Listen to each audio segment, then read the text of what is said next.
ನಾರಾಯಣಂ ಸುರಗುರುಂ ಜಗದೇಕನಾಥಂ ಭಕ್ತಪ್ರಿಯಂ ಸಕಲಲೋಕನಮಸ್ಕೃತಂ ಚ ತ್ರೈಗುಣ್ಯವರ್ಜಿತಮಜಂ ವಿಭುಮಾದ್ಯಮೀಶಂ ವಂದೇ ಭವಗ್ನಂ ಅಮರಾಸುರಸಿದ್ಧವಂದ್ಯಂ ನಾರಾಯಣಂ ನಮಸ್ಕೃತ್ಯ ನರಂ ಚೈವ ನರೋತ್ತಮಂ ದೇವೀಂ ಸರಸ್ವತೀಂ ವ್ಯಾಸಂ ತತೋ ಜಯಮುದೀರಯೇತ್. ಧರ್ಮಕ್ಷೇತ್ರೇ ಕುರುಕ್ಷೇತ್ರೇ ಸಮವೇತಾಯುತ್ಸವಃ ಮಾಮಕಾಃ ಪಾಂಡವಾಶ್ಚೈವ ಕಿಮಕುರ್ವತ ಸಂಜಯ. ಶ್ರೀ ಗುರುಭ್ಯೋ ನಮಃ. ಮಧ್ವನವಮಿಯ ದಿನ ಆಗಬೇಕಿದ್ದ ಗೀತೆಯ ಚಿಂತನೆ ಈಗ ಮತ್ತೆ ಕರಿಫಲಕದಲ್ಲಿ ಮೂಡಿದೆ.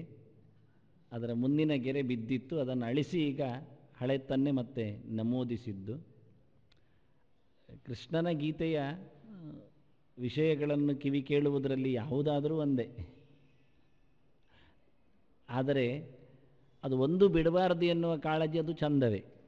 ಆದರೆ ಏನು ಮುಂದೆ ಆಯಿತು ಏನು ಹಿಂದೆ ಆಯಿತು ಅಂತ ಎನ್ನುವ ನೆನಪೇ ಉಳಿಯದಿದ್ದಾಗ ಏನಾದರೂ ಒಂದು ಈ ಊಟಕ್ಕೆ ಕೂತಾಗ ಸಾಲಿನಲ್ಲಿ ಎಲ್ಲ ಸೊತ್ತುಗಳು ಬರ್ತಾ ಇರ್ತವೆ ಊಟಕ್ಕೆ, ಹೊಟ್ಟೆ ತುಂಬಿಸಲಿಕ್ಕೆ ಯಾವುದು 4 ಐಟಮ್ಗಳು ಸಾಕಾಗ್ತದೆ. ಆದರೆ ಯಾವುದೋ ಒಂದು ಬರದಿದ್ದರೆ ಇಲ್ಲಿ ಬರಲಿಲ್ಲ, ಇಲ್ಲಿ ಬರಲಿ ಅಂತ ಏನು ತಿನ್ನೋದು ನಮ್ಮ ಹೊಟ್ಟೆಯಲ್ಲಿ ಹಿಡಿಯುವುದಿಲ್ಲ, ಆದರೂ ಬರದೆ ಅದು ಹೋಗಬಾರದು. ಹಾಗೆ ಆ ಒಂದು ಕೃಷ್ಣ ಹೇಳಿದ ಗೆರೆ ತಪ್ಪಬಾರದು ಹೌದೇ. ಇಲ್ಲಿಗೆ ಲಕ್ಷ್ಮೀ ಪ್ರಾಪ್ತಿ ಆಗ್ತದೆ. ನಾವು ಲಕ್ಷ್ಮೀ ಪ್ರಾಪ್ತಿಯನ್ನು ಮಾಡಿಕೊಳ್ಳದೆ ಲಕ್ಷ್ಮೀ ಪ್ರಾಪ್ತಿ ಆಯ್ತಲ್ಲ ಮತ್ತೇನು ಅಂತ ಯೋಚನೆ ಮಾಡಿದರೆ ಅದು ತಪ್ಪೇ, ಆಗುವುದಿಲ್ಲ. ಎಲ್ಲಿ ಲಕ್ಷ್ಮೀ ಪ್ರಾಪ್ತಿ ಆಗಲಿಲ್ಲಲ್ಲ.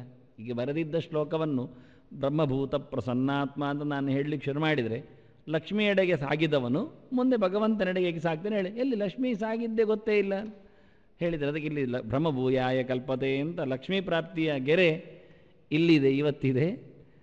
ಕೃಷ್ಣ ಸುಮಾರು ಮೆಟ್ಟಿಲುಗಳನ್ನು ತೋರಿಸಿಕೊಟ್ಟ. ಸುಮಾರೇನು ಸರಿಯಾಗಿ 18 ಮೆಟ್ಟಲು ಕೊಡ್ತಾ ಇದ್ದಾನೆ.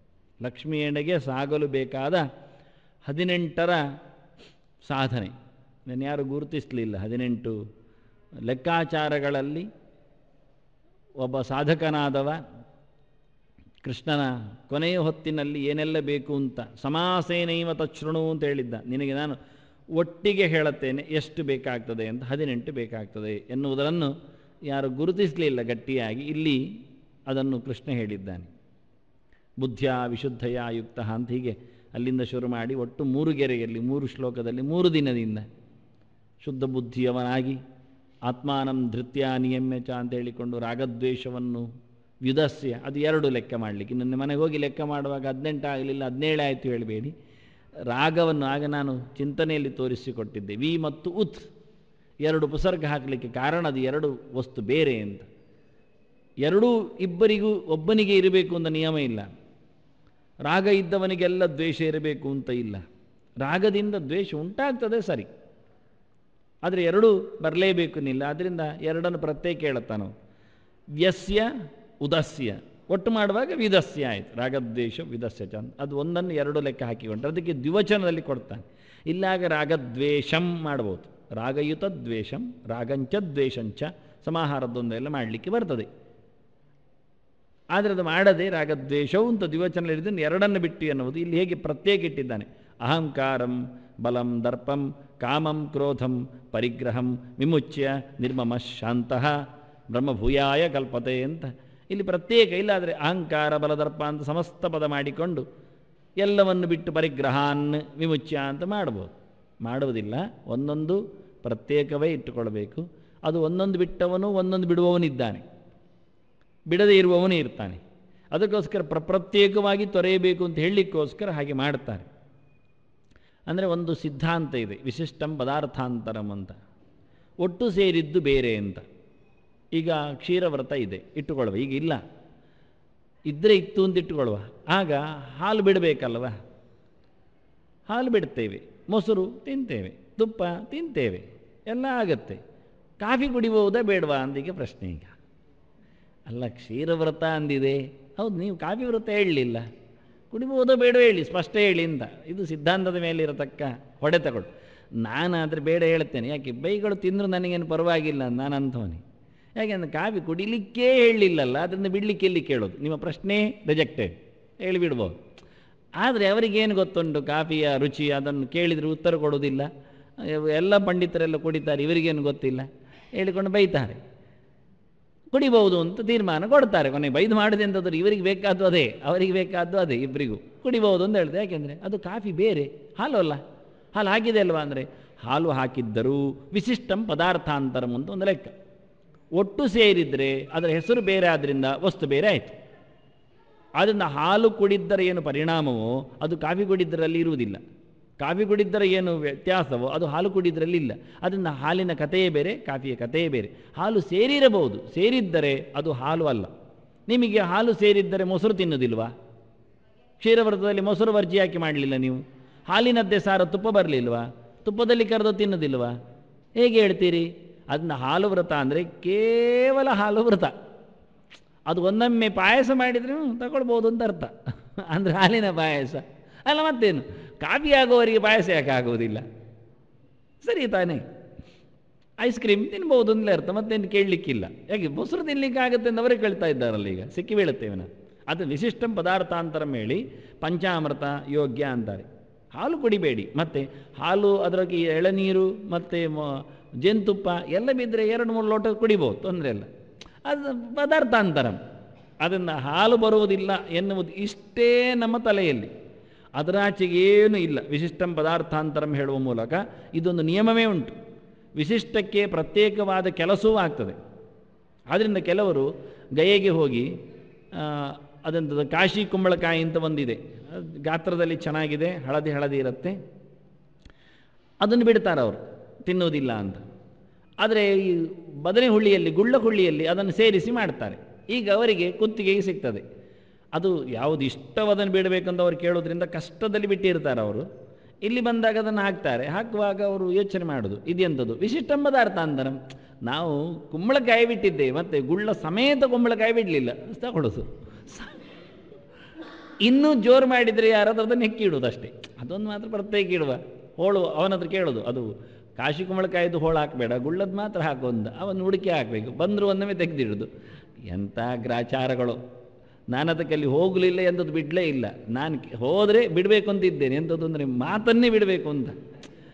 ಯಾರ ಹತ್ರ ಮಾತಾಡಬಾರ್ದು, ಮೌನ ಅಂದರೆ ಮೌನ ಮಾಡಬೇಕು ಅಂತ ಒಮ್ಮೆ ಯೋಚನೆ ಮಾಡ್ತಾ ಇದ್ದೆ.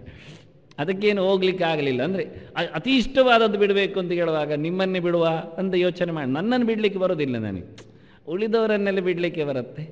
ಅಂತಹ ತೀರಾ ದೇವರು ಕೊಡಬೇಕು ಭಾಗ್ಯ, ವೈರಾಗ್ಯ, ಎಲ್ಲವನ್ನು ಬಿಡುವ ಹಾಗೆ. ಹಾಗೆ ವಿಶಿಷ್ಟಂ ಪದಾರ್ಥಾಂತರಂ ಎನ್ನುವ ಮೂಲಕ ಒಟ್ಟು ಸೇರಿದ್ದರೆ ಒಂದು ಪ್ರತ್ಯೇಕ ವಸ್ತು ಅಂತ ಹೇಳಿಕೊಂಡು, ವಸ್ತು ಸೇರಿದ್ದರಲ್ಲಿ ಒಂದೊಂದು ಇದ್ದರೂ ಪರವಾಗಿಲ್ಲ ಇಟ್ಟುಕೊಂಡು ದುಡಿತಾರೆ.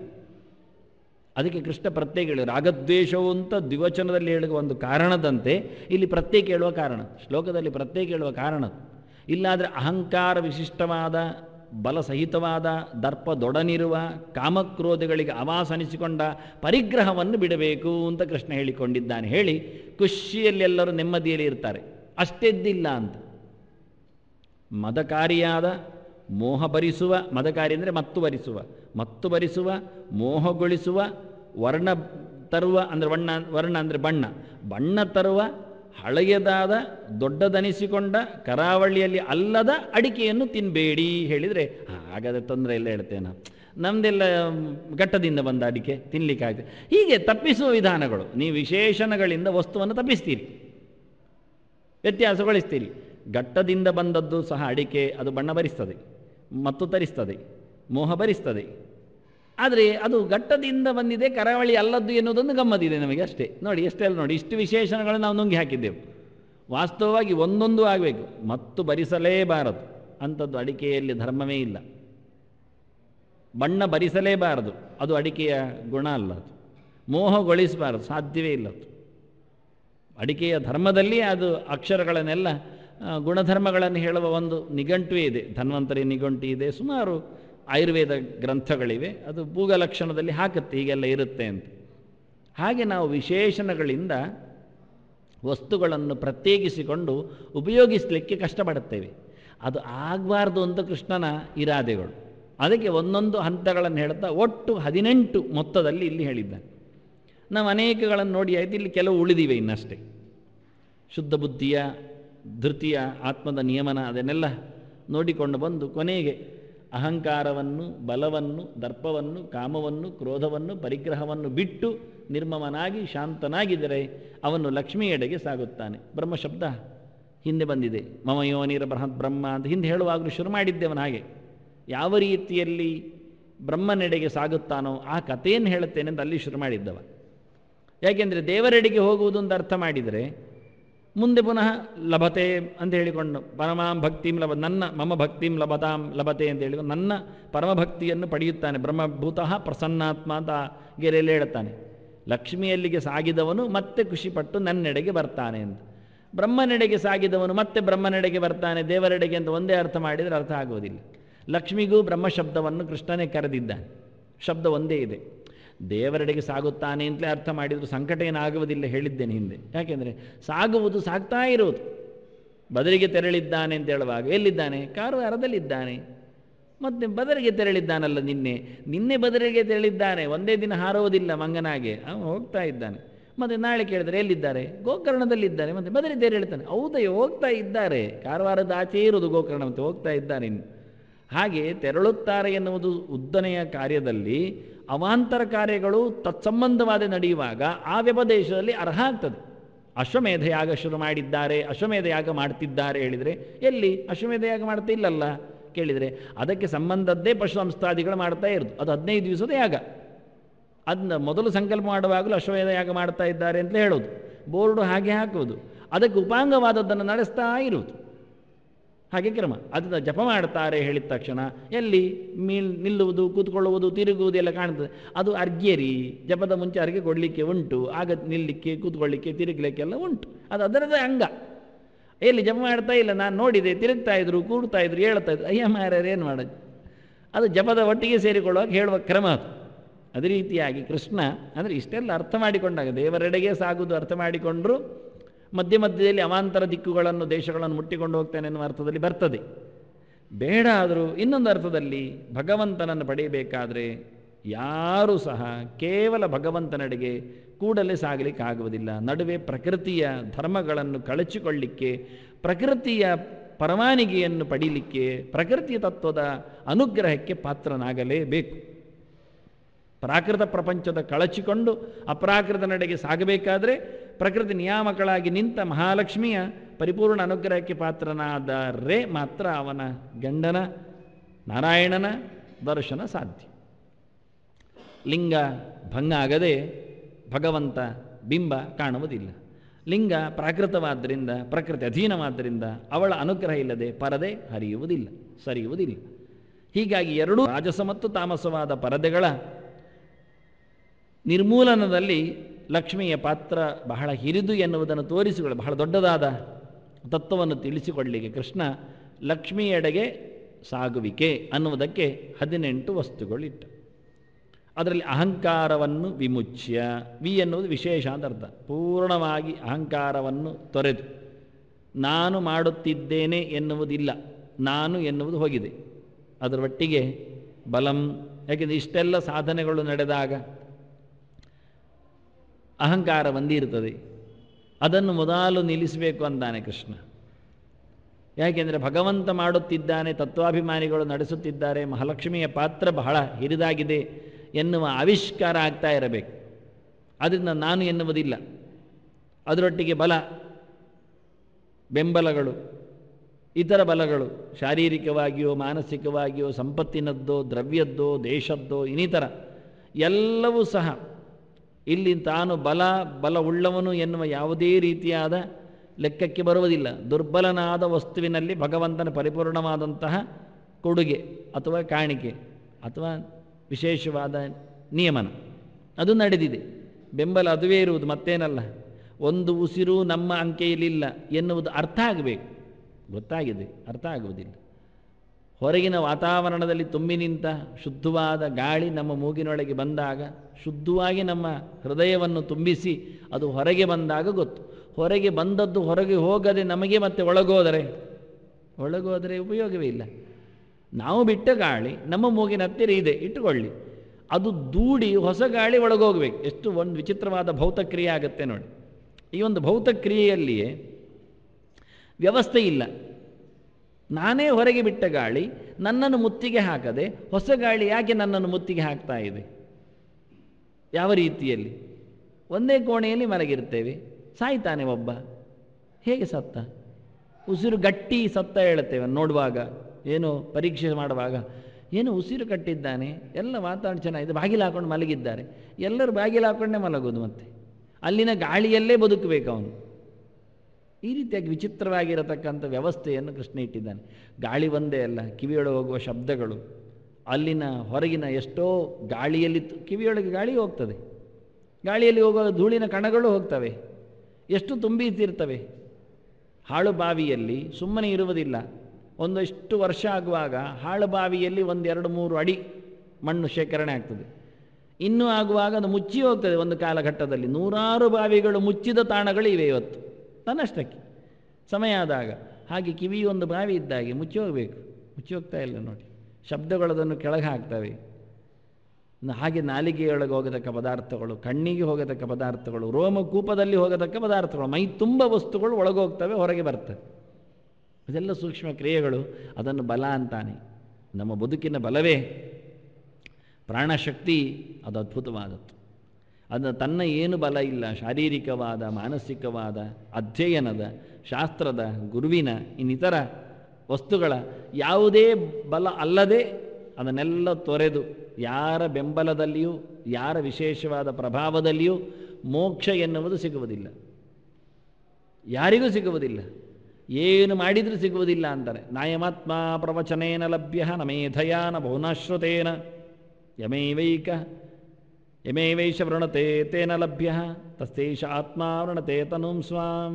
ನಚಿಕೇತನಿಗೆ ಯಮ ಹೇಳುತ್ತಾನೆ, ಸಿಗುವುದಿಲ್ಲಯ್ಯ, ದೇವರು ಯಾವುದಕ್ಕೂ ಸಿಗುವುದಿಲ್ಲ ಅಂತಾನೆ. ಖರ್ಚು ಮಾಡ್ತೇನೆ, ಉತ್ಸವ ಕೊಡ್ತೇನೆ, ಮಂಡಲ ಸೇವೆ ನಡೆಸ್ತೇನೆ, ಅಯ್ಯ ಎಂಥದಕ್ಕೂ ಇಲ್ಲ ಅಂತ. ನೀನು ಏನು ಮಾಡಿದರೂ ಆಗುವುದಿಲ್ಲ ಅಂತ. ಎಷ್ಟು ಕಷ್ಟಪಟ್ಟರು ಎಂತ ಮಾಡಿದರೂ ಇಲ್ಲ. ಭಗವಂತನೇ ಒಪ್ಪಿಕೊಳ್ಳಬೇಕು, ಅದರ ಆಚೆಗೆ ಇಲ್ಲ. ಅದಕ್ಕೆ ಲಕ್ಷ್ಮಿ ಆವರಕಳಾದವಳು ಆವರಕವನ್ನು ತೆಗಿಬೇಕು. ಆವರಕ ಅಂದರೆ ಕೋಟೆ, ಅಡ್ಡಗೋಡೆಯನ್ನವಳು ತೆಗಿಬೇಕು ಅಷ್ಟೇ.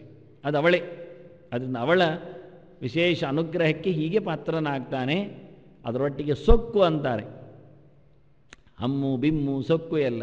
ದರ್ಪ ಅಂದರೆ ಹಾಗೆ, ದಪ್ಪ ಅಂತ. ಬೀಗುವುದು, ವಿಶೇಷವಾಗಿ ಬಾಗುವುದು, ಇದೆಲ್ಲ ತೋರಿಸಿಕೊಡ್ತಾರೆ. ಹೆಚ್ಚಾಗಿ ಬಿಡುವುದು. ಯಾವ ಸಂಗತಿ ಇಲ್ಲದಿದ್ದರೂ ಸಹ ದರ್ಪಕ್ಕೆ ದೇವರು ಸಿಗ್ತಾನೆ ಇಲ್ಲ ಅಂತಾನೆ. ಸಾಮಾನ್ಯವಾಗಿ ಇದು ಒಂದೊಂದು ವಸ್ತುಗಳು ಹೇಳ್ತಾ ಬರುವುದು. ರಕ್ಕಸರಲ್ಲಿ ಇರತಕ್ಕ ಒಂದೊಂದು ವಸ್ತುಗಳು ಹಾಗೆ ರಾಜಸ ತಾಮಸ ಗುಣಗಳು. ಈಶ್ವರೋಹಂ ಅಹಂ ಭೋಗಿ ಹೇಳಿದ ಹಾಗೆ ಹಿಂದೆ ಬಲವಾನ್ ಸುಖಿ ಎಲ್ಲ ಶಬ್ದಗಳಲ್ಲಿತ್ತು. ಎಲ್ಲವನ್ನು ನಾನು ಮಾಡಿಕೊಳ್ಳಲು ಸಮರ್ಥ ಇದ್ದೇನೆ, ನನ್ನ ಅಂಕೆಗೆ ಒಪ್ಪಿಕೊಳ್ಳದ ವ್ಯಕ್ತಿತ್ವವುಳ್ಳವ ಯಾರಿದ್ದಾನೆ, ಕೇಳಿಕೊಳ್ಳುವಷ್ಟು ಇಲ್ಲ ಅಂತ ಭಗವಂತ. ಆಗುವುದಿಲ್ಲ ಅಂತ. ಅಹಂಕಾರಂ ಬಲಂ ದರ್ಪಂ ಕಾಮಂ ಕ್ರೋಧಂ ಪರಿಗ್ರಹಂ. ಆಸೆಯನ್ನು ಬಿಟ್ಟಿರಬೇಕು ಅಂತಾನೆ. ಯಾವುದರ ಆಸೆಯೇ ಇಲ್ಲ, ಏನು ಬೇಕುಗಳೇ ಇಲ್ಲ, ಬಯಕೆಗಳೇ ಇಲ್ಲ, ಲೋಕದಲ್ಲಿ ಯಾವುದರ ಫಲದ ನಂಟೂ ಇಲ್ಲ. ಅದೆಲ್ಲವನ್ನು ವಿಮುಚ್ಚಿ, ಅದಕ್ಕೆ ಹಾಕಿದ್ದಲ್ಲ, ವಿಶೇಷವಾಗಿ ಬಿಡಬೇಕು ಅಂತ. ಸಾಮಾನ್ಯವಾಗಿ ಫಲಕಾಮನೆ ಇಲ್ಲದೆ ಕೃಷ್ಣ ಪ್ರೇರಣೆ ಮಾಡಿದ್ದು ಹೇಳಿದರೆ ಪ್ರಯೋಜನ ಇಲ್ಲ. ಬೇಡಯ್ಯ ಅಂತ ಮೊದಲು ಬೇಕು ಕಾಣುತ್ತೆ, ಮತ್ತೆ ಬಂದರೆ ಬರಲಿರ್ತದೆ, ಮತ್ತೆ ಹೇಳ್ತಾನೆ ಬೇಡ ಹೇಳಬೇಕು ಅಂತ. ಖಂಡಿತ ಬೇಡ ಅಂತ, ದಮ್ಮಯೇ ಬೇಡ, ಫಲ ಕೊಟ್ಟರೂ ನನಗೆ ಬೇಡ ಅನ್ನೋ ಹಾಗೆ. ಯಾಕೆ? ಫಲ ಕೊಟ್ಟರೆ ಅದು ಕಾರ್ಯೋನ್ಮುಖವಾದರೂ ಭೋಗಕ್ಕೆ ಉನ್ಮುಖವಾಗಿ ತೆರೆದುಕೊಂಡರೆ ಮತ್ತೆ ಪಕ್ಕಕ್ಕೆ ತೆರಳಲಿಕ್ಕೆ ಆಗುವುದಿಲ್ಲ. ಅದು ಪರಂಪರೆಯನ್ನು ಹುಟ್ಟಿಸ್ತದೆ. ಕರ್ಮ ಸಂತಾನದ ಕಥೆಯೇ ಹಾಗೆ, ಅದು ಯಾವತ್ತೂ ನಿಲ್ಲುವ ಕ್ರಮವೇ ಇಲ್ಲ ಅಂತ. ಅದರಿಂದ ಕಾಮಂ ಮತ್ತು ಕ್ರೋಧ, ಆಸೆಗಳು ನೆರವೇರಿತು ಅಂದಾಗ ದರ್ಪ ಬರ್ತದೆ, ನೆರವೇರಿಸಲಿಲ್ಲ ಅಂದಾಗ ಕೋಪ ಬರ್ತದೆ. ಒಂದು ಕಡೆಯಲ್ಲಿ ದಪ್ಪನಾಗ್ತಾನೆ, ಇನ್ನೊಂದು ಕಡೆಯಲ್ಲಿ ಸೊರಗನಾಗ್ತಾನೆ, ಏನಾದರೂ ಒಂದು ಆಗ್ತಾನೆ. ಆಸೆಗಳು ಆಯಿತು ಮುಗಿಯಿತು, ಮತ್ತೆ ಸೊಕ್ಕಿ ಬಿಡುತ್ತಾನೆ. ಆಗ ಬಲಿಷ್ಠನು ಅಂತ ಅನಿಸಿಕೊಳ್ಳುತ್ತಾನೆ. ನನ್ನಿಂದ ಆಯಿತು ಅಂತ ಮತ್ತು ಅಹಂಕಾರವು ಮೂಡಲಿ ಶುರುವಾಗುತ್ತೆ. ಆದ್ದರಿಂದ ದೇವರು ಆಸೆಗಳನ್ನು ನೆರವೇರಿಸಬಾರದಂತೆ. ನೆರವೇರಿಸಬಾರದು ಅಂದ ತಕ್ಷಣ ಕೋಪ ಬರ್ತದೆ. ಏಕೆ? ನೆರವೇರಿಸಲಿಲ್ಲ, ಎಲ್ಲರಿಗೆಲ್ಲ ಕೊಟ್ಟಿದ್ದಾನೆ, ಯಾಕೆ ನನಗೆ ಕೊಡೋದಿಲ್ಲ? ಕೊಡಬೇಕಿತ್ತಲ್ಲ. ಎಲ್ಲರ ಮೇಲೆ ಕೋಪ, ಕೊಡುವವನ ಕೊಟ್ಟವನ ಕೊಡದವನ ಮೇಲೆ ಅಲ್ಲ, ದೇವರ ಮೇಲೆ ಕೋಪ ಮಾಡಿ ಪ್ರಯೋಜನ ಏನು? ಪಡೆದವರ ಮೇಲೆ ಕೋಪ, ಊರಿನವರ ಮೇಲೆ ಕೋಪ, ಯಾರಿಗೆಲ್ಲ ಸಿಕ್ಕಿದೆ ಅವರ ಮೇಲೆ ದೌರ್ಜನ್ಯ. ಅಂದು ಎರಡು ಬೇಡ ಅಂದ, ಕಾಮವೂ ಇಲ್ಲ ಕ್ರೋಧವೂ ಇಲ್ಲ ಅಂತ. ಅದೆರಡು ರಾಜಸ ತಾಮಸವಾಗಿರತಕ್ಕ ದೊಡ್ಡ ದೈತ್ಯರಿಂದ ಹೇಳಿದ್ದದನ್ನು. ಅದನ್ನು ಅಹಂಕಾರದ ದೈತ್ಯನನ್ನು ತೋರಿಸಿದ್ದು ನಾನು ಈಶ್ವರೋಹಂ ಹೇಳುವಲ್ಲಿ, ಬಲವಾನ್ ಅನ್ನುವಲ್ಲಿ ತೋರಿಸಿದ್ದು. ಅದರಲ್ಲಿ ಕಾಮ ಮತ್ತು ಕ್ರೋಧಕ್ಕೆ ಹೇಳುವಾಗ ಕಾಮೇಶ ಕ್ರೋಧೇಶಃ ಅಂತೇಳಿ ಕೃಷ್ಣ ಮಹಾಶನಃ ಮಹಾಪಾತ್ಮ ಅಂತಾನೆ. ಇವರಿಬ್ಬರು ವೈರಿಗಳು ಒಟ್ಟಿಗೆ ಇರ್ತಾರೆ. ಅದು ಒಂದು ಬಂದದ್ದು ಗೊತ್ತಾಗುವುದಿಲ್ಲ, ಒಂದು ಬಂದದ್ದು ಹೋಗುವುದಿಲ್ಲ. ಬಹಳ ಮೃದುವಾಗಿರುವಂಥದ್ದು, ಚಂದ ಕಾಣುವಂಥದ್ದು ಬಯಕೆಗಳು. ಇರಲಿ ಅಯ್ಯ, ಬಯಕೆಗಳಿಲ್ಲದೆ ಮತ್ತು ಬದುಕುವುದು ಹೇಗೆ ಅಂದಾನೆ. ಏನಾದರೂ ಕಮಿಟ್ಮೆಂಟ್ ಇರಬೇಕು, ಬೇಕುಗಳು ಬೇಕು, ಅದಕ್ಕೋಸ್ಕರ ಒದ್ದಾಡಬೇಕು. ಸಿಗದಿದ್ದರೆ ಪರವಾಗಿಲ್ಲ, ತಲೆ ಬಿಸಿ ಮಾಡಿಕೊಳ್ಳಿಕ್ಕಿಲ್ಲ. ಮತ್ತೊಂದು ಬೇಕು ಅಂತ ಸಿಕ್ಕಿಸಿಕೊಳ್ಳೋದು. ಒಟ್ಟೊಂದು 10 ಇರಬೇಕು ಲೆಕ್ಕದಲ್ಲಿ, ಬೇಕುಗಳಲ್ಲಿ. ಒಂದಾಗದಿದ್ದರೆ ಇನ್ನೊಂದು ಸಿಕ್ಕಿಸೋದು, ಒಂದಾದರೆ ಮತ್ತೊಂದು ತರಿಸೋದು, ಏನಾದರೂ ಒಂದು ಅಂತೂ ಇರಬೇಕು. ಇದ್ದರೆ ಬದುಕು ಚಂದ. ಯಾಕೆ ಏನು ಬೇಕುಗಳಿಲ್ಲದಿದ್ದರೆ ಎಂತ ಬದುಕಿ ಸಾಯ್ತಾ ಇವುಗಳು ಕೇಳ್ತಾರೆ. ವಾಸ್ತವವಾಗಿ ಕೃಷ್ಣ ಹೇಳ್ತಾನೆ, ಏನು ಬೇಕುಗಳಿಲ್ಲದಿದ್ದರೆ ಆರಾಮ ಇರ್ತದೆ. ಬೇಕುಗಳಿದ್ದಲ್ಲಿ ಸಮಸ್ಯೆಗಳು ಬಂದಿರ್ತದೆ. ಅದು ನಡೆಸಿಕೊಟ್ಟಲ್ಲಿಯೂ ಕೋಪ ಹೇಳ್ತದೆ, ನಡೆಸಿಕೊಡದಿದ್ದರೆಯೂ ಕೋಪ ಬರ್ತದೆ. ಆಯಿತು ಅಂದಾಗಲೂ ಇಷ್ಟೇ ಯಾಕಾಯಿತು, ಹೀಗೆ ಯಾಕಾಯಿತು, ಹಾಗೆ ಯಾಕಾಗಲಿಲ್ಲ, ಸಿಟ್ಟುವೆ. ಅಂಥ ಪ್ರಯತ್ನಕ್ಕೆ ಇಂಥ ರೀತಿಗೆ ಇಂಥದ್ದೇ ಬರಬೇಕಿತ್ತಲ್ಲ, ಮತ್ತು ಪುನಃ ಅದರ ಮೇಲೆ ಅಧಿಕಾರ. ಅದಕ್ಕೆ ಅಂದ ಕಾಮ ಮತ್ತು ಕ್ರೋಧ ಅದು ಎರಡು ಬಂದಾಗ ಸುಲಭ ಇರ್ತದೆ, ಮತ್ತು ಹೊರಟಾಗ ಬಿಟ್ಟು ಕೊಡುವುದಿಲ್ಲ ಅಂತದ್ದು ಅಂದ ಬೇಡ ಅಂತ. ಕೋಪವು ಕ್ರೋಧವು ಮತ್ತು ಕಾಮವು ಇದೆರಡನ್ನು ವಿಮುಚ್ಯ ಇಷ್ಟಾದಂತ ಕೊನೆಗೊಂದು ಹೇಳ್ತಾನೆ, ಪರಿಗ್ರಹಂ ಅಂತಾನೆ, ತಗೊಳ್ಳುವುದು ಬಿಡಯ್ಯ ಅಂತಾನೆ. ಕೊನೆಗೆ ಲಕ್ಷ್ಮಿ ಹತ್ರ ಹೋಗಬೇಕಾದ್ರೆ ದುಡ್ಡನ್ನು ಬಿಟ್ಟು ಹೋಗಬೇಕಲ್ಲ, ಅದಕ್ಕೆ ಕೊನೆಗೆ ಹೇಳಿದದನ್ನು. ಕೊನೆಯ ಬಿಡುಗಡೆಯಲ್ಲಿ ಯಾವುದು ಕೇಳಿದರೆ, ಯಾರಿಂದಲಾದರೂ ಏನನ್ನಾದರೂ ಪಡ್ಕೊಳ್ಳುವುದನ್ನು ನಿಲ್ಲಿಸಿಬಿಡು ಅಂದ. ಸಂಕ್ರಾಂತ ಆಗುವುದೇ ಅಲ್ಲಿ ಅಂತಾನೆ. ಏನು ತಗೊಂಡ್ರೂ ಅಲ್ಲಿಂದ ಬರ್ತದೆ. ಅದು ಒಳ್ಳೆಯದಿರಲಿ ಕೆಟ್ಟದಿರಲಿ ಮೆತ್ತಿಕೊಳ್ಳುತ್ತದೆ. ಮೆತ್ತಿಕೊಂಡ ತಕ್ಷಣ ಮತ್ತೆ ಆಪತ್ತಿಗೆ ಬೀಳಿಸ್ತದೆ. ಒಳ್ಳೆಯದಿದ್ದರೂ ಮುಂದುವರಿಬೇಕಾಗತ್ತೆ, ಕೆಟ್ಟದಿದ್ದರೂ ಕೆಳಗೆ ಬೀಳಬೇಕಾಗತ್ತೆ. ಯಾವ ವ್ಯಕ್ತಿಯ ಏನು ಸತ್ತನ್ನು ಸಹ ಸ್ವೀಕರಿಸುವಲ್ಲಿ ನೀನು ಸೋಲ್ತಿ ಅಂತ ಹೇಳಲಿಕ್ಕೆ ಕೊನೆಯ ಶಬ್ದವಾಗಿ ಎಲ್ಲ ವಸ್ತುಗಳಲ್ಲಿ ಬಿಡಬೇಕಾದ ಶಬ್ದಗಳನ್ನು ಹೇಳ್ತಾ ಕೃಷ್ಣ ವಿಮುಚ್ಯ ನಿರ್ಮಮಃ ಶಾಂತ, ಅದೆರಡು ಕೂಡಿಸ್ಲಿಕ್ಕೆ ಉಂಟು 18ಕ್ಕೆ.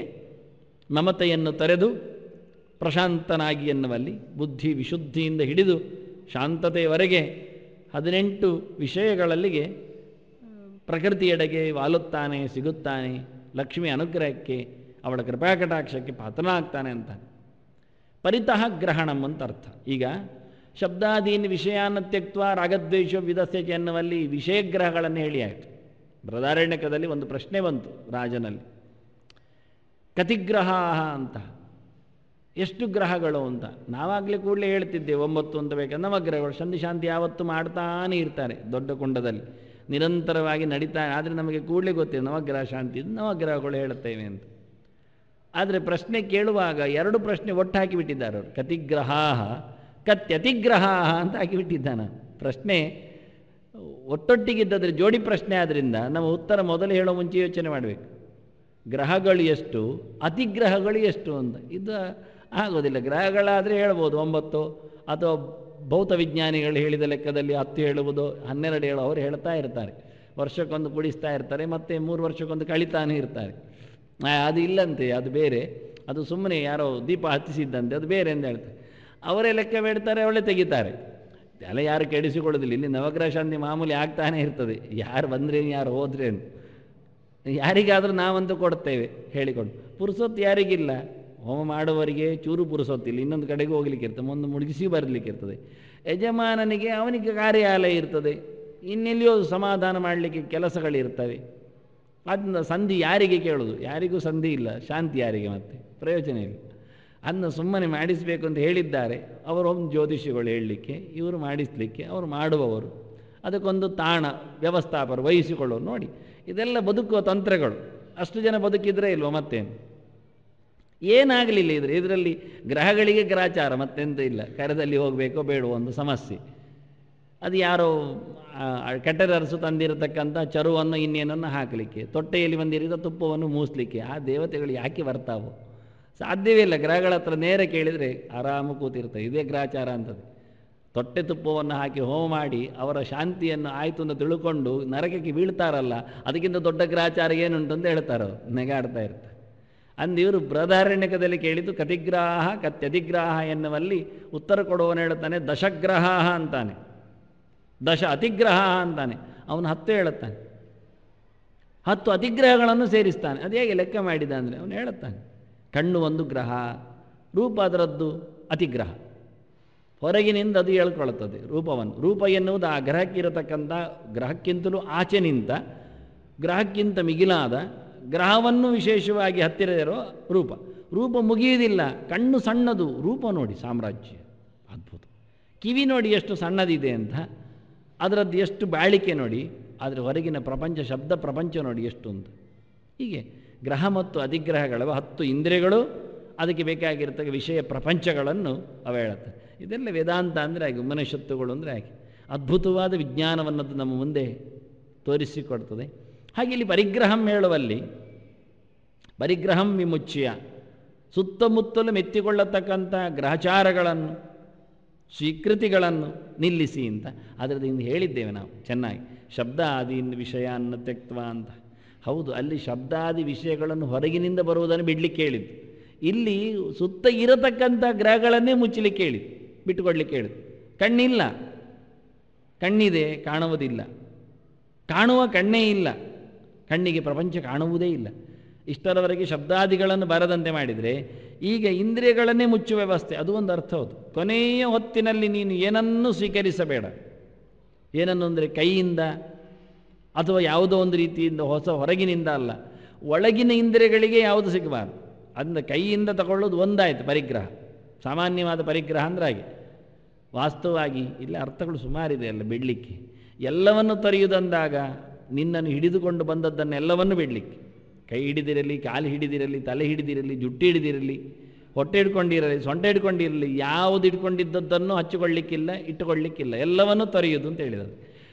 ಇದು ಬಹಳ ಸುಂದರವಾದ ಅರ್ಥದಲ್ಲಿ ಕೃಷ್ಣ ಕೊನೆಗೆ ಹೇಳ್ತಾನೆ, ಪ್ರಕೃತಿಯೆಡೆಗೆ ಬರಬೇಕಾದ್ರೆ ನೀನು ವಿಕೃತಿಯನ್ನು ಬಿಟ್ಟಿರಬೇಕು, ಪ್ರಕೃತಿಯಾಗಿ ಬರಬೇಕು, ಶುದ್ಧ ಪ್ರತಿಕೃತಿಯಾಗಿರಬೇಕು. ಇವತ್ತೆಲ್ಲ ನಾವು ಹಚ್ಚಿಕೊಂಡದ್ದೇ ಮೆಚ್ಚಿಕೊಂಡದ್ದೇ ಹೆಚ್ಚು, ಅದರೊಟ್ಟಿಗೆ ನಮ್ಮನ್ನು ಸಮೀಕರಿಸಿಬಿಟ್ಟಿದ್ದೇವೆ. ಅದಲ್ಲದೆ ಗೊತ್ತೇ ಆಗುವುದಿಲ್ಲ, ಬೇರೆ ಇಲ್ಲ ಲಕ್ಷಣ ನಮ್ಮದೆಲ್ಲ, ಅಷ್ಟೇ ಲಕ್ಷಣ, ಅದುವೇ ಲಕ್ಷಣ, ಹಾಗೆಯೇ ಲಕ್ಷಣ. ಒಂದು ಕೃತಿಯೋ, ಒಂದು ಮಾತೋ, ಒಂದು ರೀತಿಯೋ ಇವೇ ನಮ್ಮನ್ನು ಪರಿಚಯಿಸುವುದು. ನಮ್ಮದು ಐಡಿ ಅಂದರೆ ಅದೇ, ಅದರ ಆಚೆಗಿಲ್ಲ, ಇನ್ನೊಂದು ಹೇಳಲಿಕ್ಕೆ ಬರುವುದಿಲ್ಲ.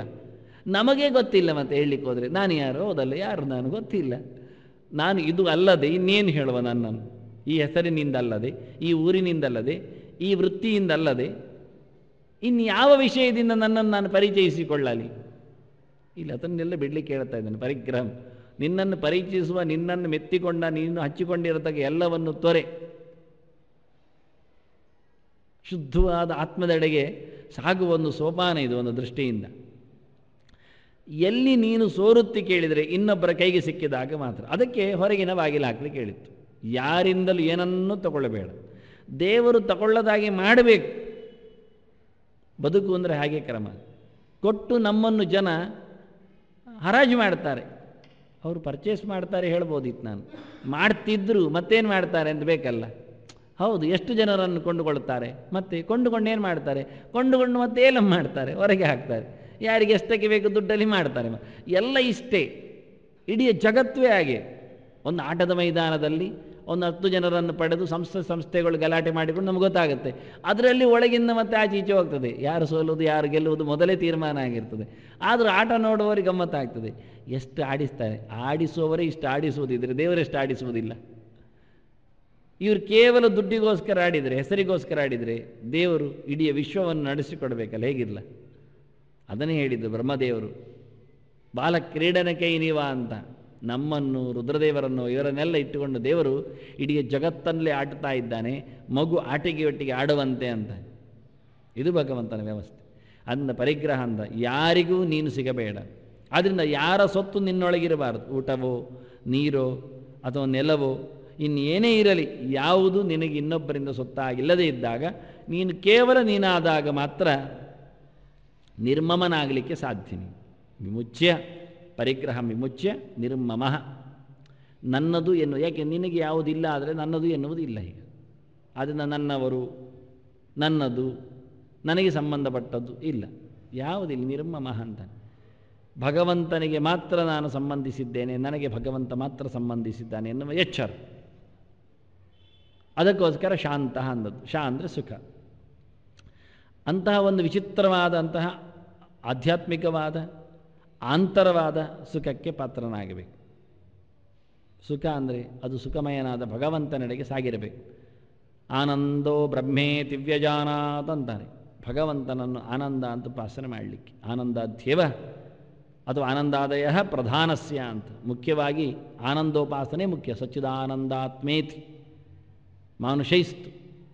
ಆಚಾರ್ಯರು ಸೂಕ್ಷ್ಮವಾಗಿ ಹೇಳುವಾಗ ಹೇಳ್ತಾರೆ, ಮನುಷ್ಯ ಹೇಗೆ ದೇವರನ್ನು ಉಪಾಸನೆ ಮಾಡಬೇಕು ಅಂದರೆ ಅವನ ಒಟ್ಟೆ ಬಿಂಬನಾಗಿ ಇದ್ದಾನೆ, ಶುದ್ಧ ಚಿತ್ಸ್ವರೂಪನಾಗಿ ಅಪ್ರಾಕೃತನಾಗಿ ಮೊದಲಿಂದಲೂ ಅನಾದಿ ಕಾಲದಿಂದಲೂ ಪ್ರಕೃತಿ ಸಂಸಾರಕ್ಕೆ ಒಳಗಾಗದೆ ಬದ್ಧನಾಗದೆ ಎಲ್ಲವನ್ನೂ ಸಹ ಬಂಧಿಸಿಕೊಂಡು ಸ್ವತಂತ್ರನಾಗಿ ಇದ್ದಾನೆ.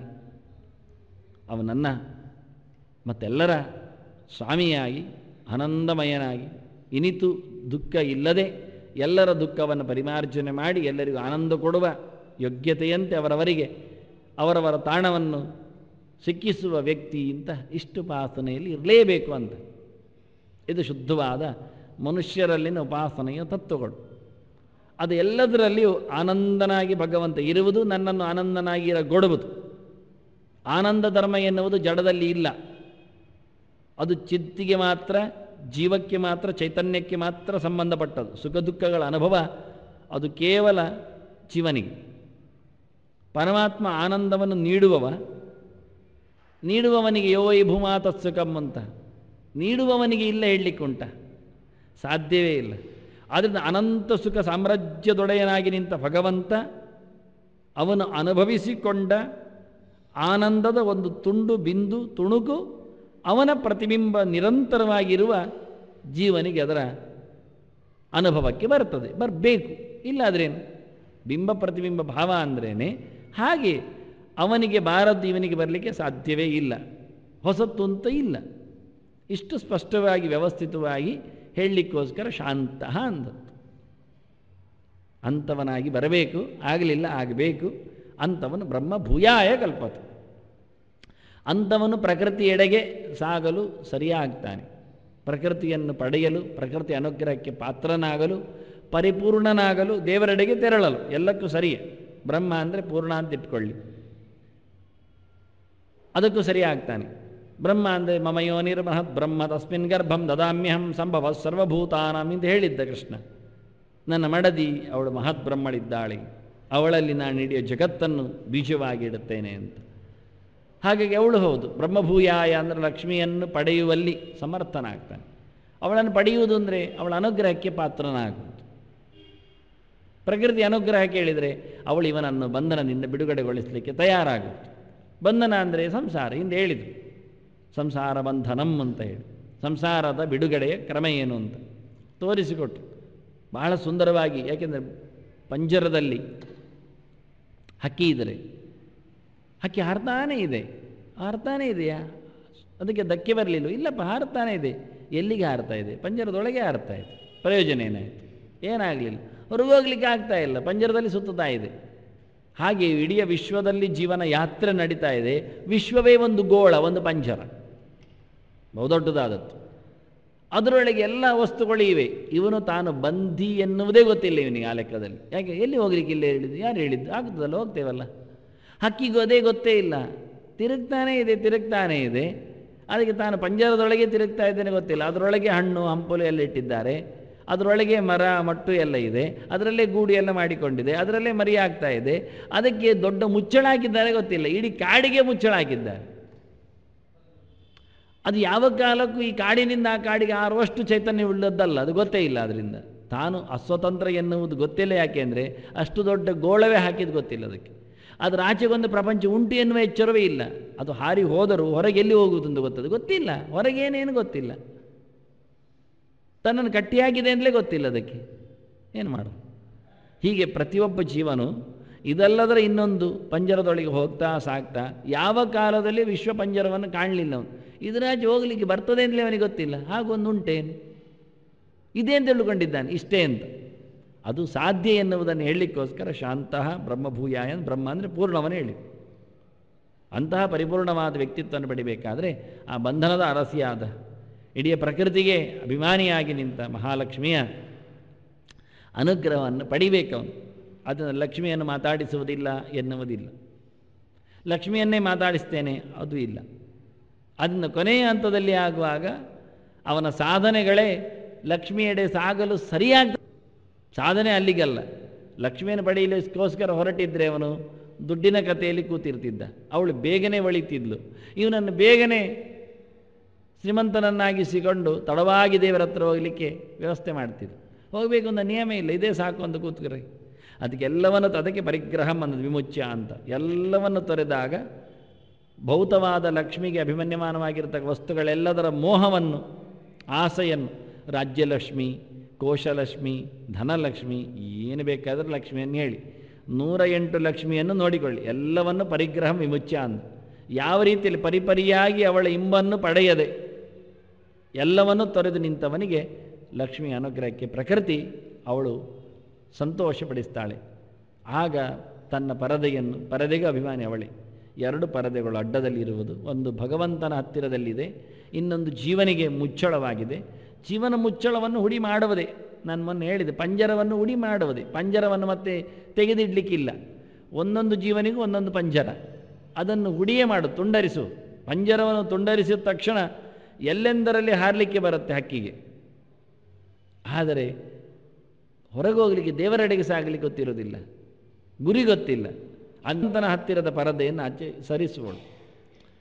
ಅದು ಸರಿಯುವ ಪರದೆ, ಇದು ಹರಿಯುವ ಪರದೆ. 2 ಪರದೆ.